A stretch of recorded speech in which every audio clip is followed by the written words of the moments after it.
மகனாக இருந்தாலும் நடிகர் துரு விக்ரம் எனக்கு போட்டிதான். வீர தீர சூரன் படத்தின் ப்ரமோஷன் நிகழ்ச்சியில் நடிகர் சியான் விக்ரம் பேச்சு. கோவை மலுமிச்சம்பட்டி பகுதியிலுள்ள ரத்னம் கல்லூரியில் இயக்குனர் அருண்குமார் இயக்கிய வீர தீர சூரன் படத்தின் ப்ரமோஷன் நிகழ்ச்சி நடைபெற்றது. இதில் நடிகர் சியான் விக்ரம், நடிகை துஷாரா விஜயன் ஆகியோர் கலந்து கொண்டு கல்லூரி மாணவர்களிடம் உரையாற்றினர். மாணவர்கள் மத்தியில் பேசிய நடிகர் விக்ரம் மற்றும் நடிகை துஷாரா, நாளை மார்ச் 27ஆம் தேதி திரையரங்குகளில் வீர தீர சூரன் படம் வெளியாகிறது. காளி கலைவாணி ரொமான்ஸ்க்காக இந்த படத்தை பாருங்கள். காதலித்தால் மட்டும் போதாது, பாதுகாக்க வேண்டும். காதல் என்பது மிக முக்கியம். அவங்களுக்காக கேர் பண்றது ரொம்ப முக்கியம். அதற்காக இந்த படத்தை பாருங்கள். இது ஒரு ரொமான்டிக் படம். அதற்காக பாருங்கள். இந்த படத்தின் ஸ்பெஷல் ஆரம்பமே வேற மாதிரி இருக்கும். இதுவரை நடித்த படத்தை விட இந்த படம் நன்றாக இருக்கும்.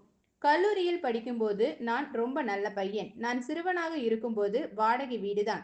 நான் சாதிக்க வேண்டும் என கனவு கண்டேன். சாதித்து விட்டேன்.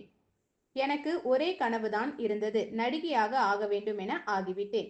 எனக்கு சிறு வயதில் கால் உடைந்து கட்டுடன் சென்று தேர்வு எழுதி முதல் ஆளாக வந்தேன்.